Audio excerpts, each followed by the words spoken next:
Hello everyone, tonight I'm going to do a review of my Harry Potter Gentle Giant Bellatrix Lestrange bust. Now, when she was probably first put out, I'm sure she was a lot cheaper than what I paid for. But what the thing was is that at the time she first came out, I wasn't really a Harry Potter fan or a Bellatrix Lestrange fan. I had liked Harry Potter until about the 5th book, and then I stopped liking it as well.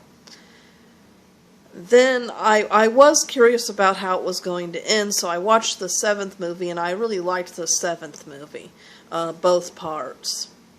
And it was the 7th movie that made me really like Bellatrix.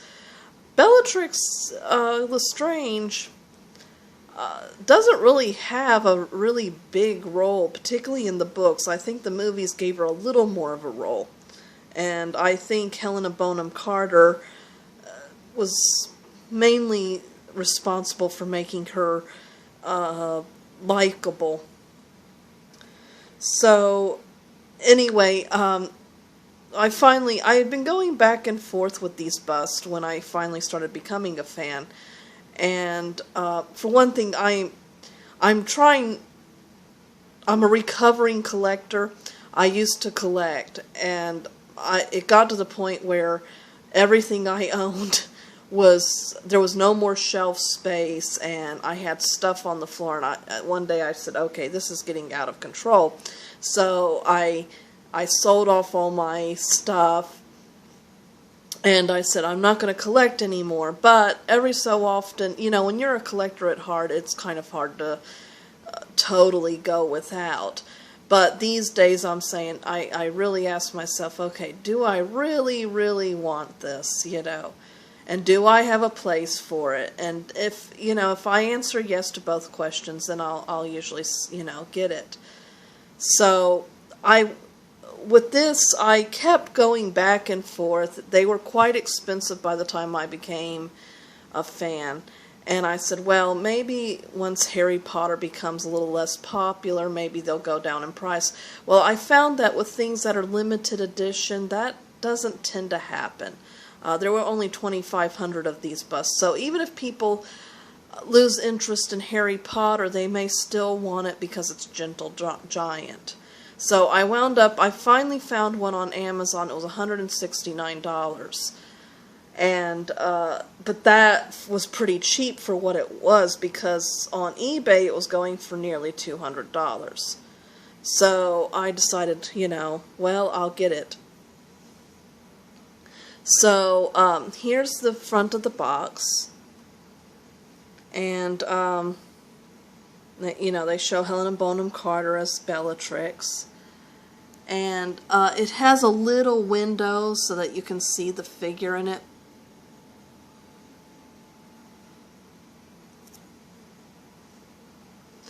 And this is the picture of the figurine. And on the back is, unfortunately, another picture of Helena Bonham Carter that for some reason my tablet is not picking up very well. It's kind of blurring the picture. It's not blurred in real life. And the reading on the back says, laser scanned in 3 dimensions directly from actors, original costumes and props seen in the Harry Potter films, this collectible piece is unmatchable in its level of authenticity. Digital modelers processed the raw data, sculptors perfected the design, and painters brought the piece to life. The talented artisans at Gentle Giant each contribute in their unique way to the quality of this piece. We hope you enjoy it. Now, my only objection to it is that they chose to they chose an expression on Helena Bonham Carter that I didn't find particularly attractive. There might have been better expressions I would have preferred. Of course, she definitely looks, very evil and threatening. Okay, so This was put out in 2008, and it was made in China. The UPC is 871810003822, and they have an item number of 10599. And again, they show a picture of the bust. So I'm going to now open it and let you see what it looks like in real person. She's packed away in this stuff, which keeps her very well protected. And here she is. She comes with a little card. I have number 216 out of the 2,500 put out. And on the front they have a nice little picture of her.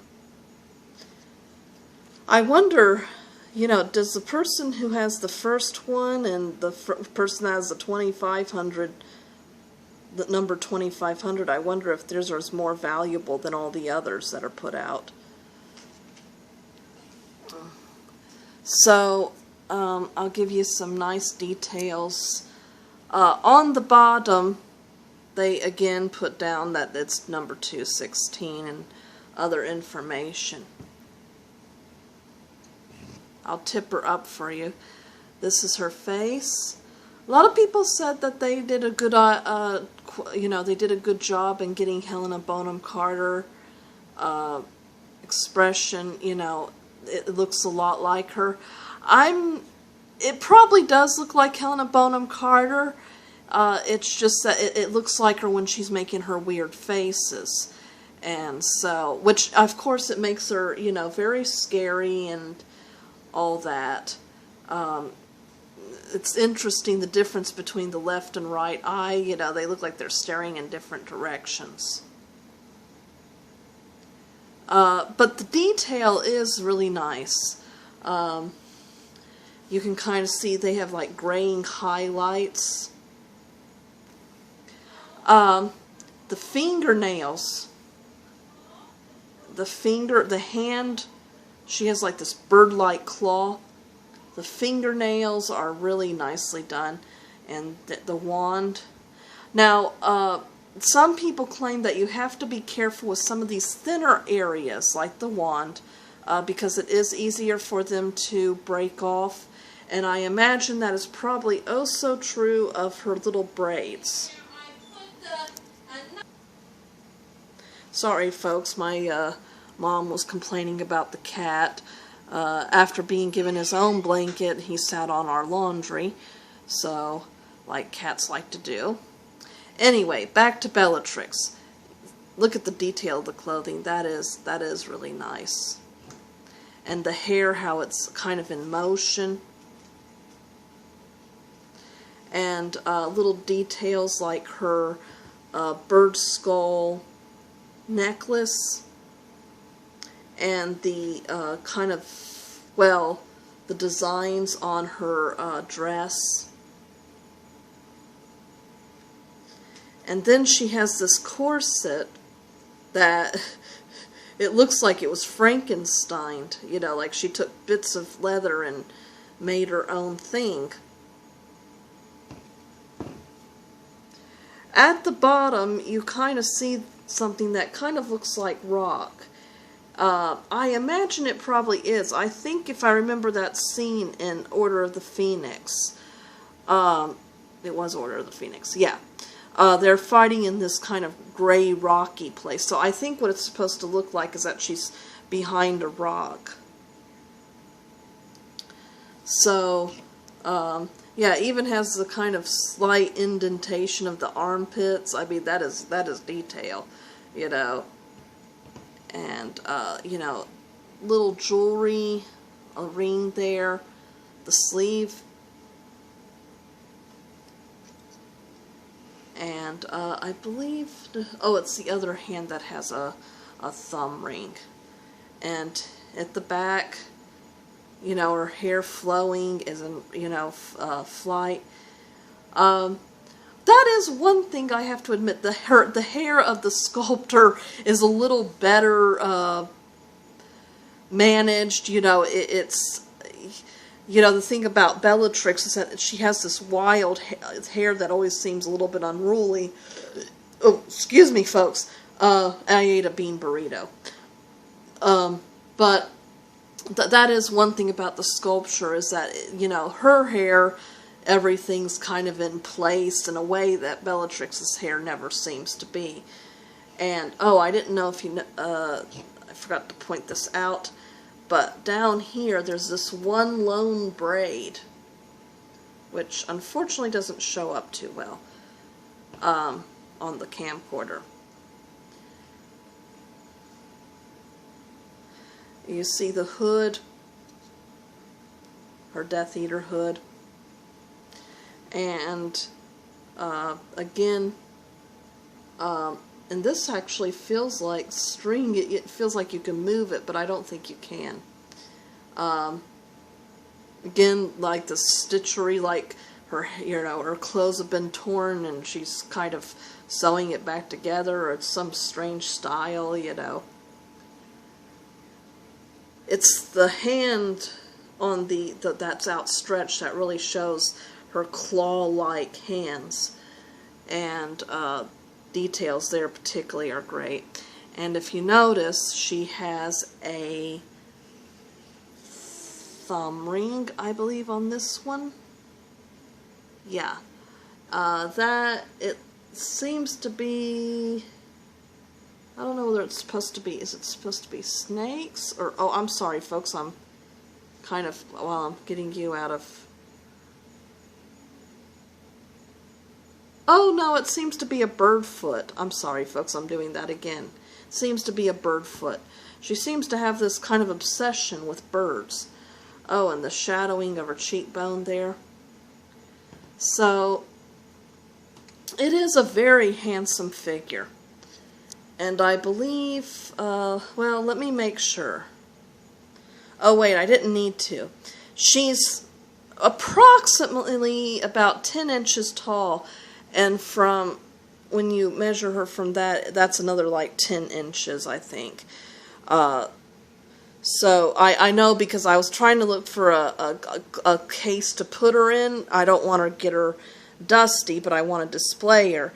And it was very hard to find a display case for her. And those things are so expensive, my lord. I finally managed to find one that was $24. It is, though, kind of it's a you know, a cheaper plastic, you know, but it'll at least, you know, like that. So, but it will at least keep the dust off of her, though she's definitely going to look dwarf in it because it's really tall.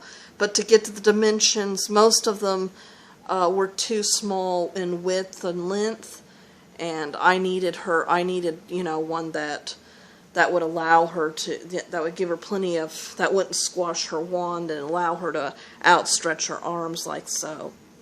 So I hope you've enjoyed this review, and stay tuned for more videos.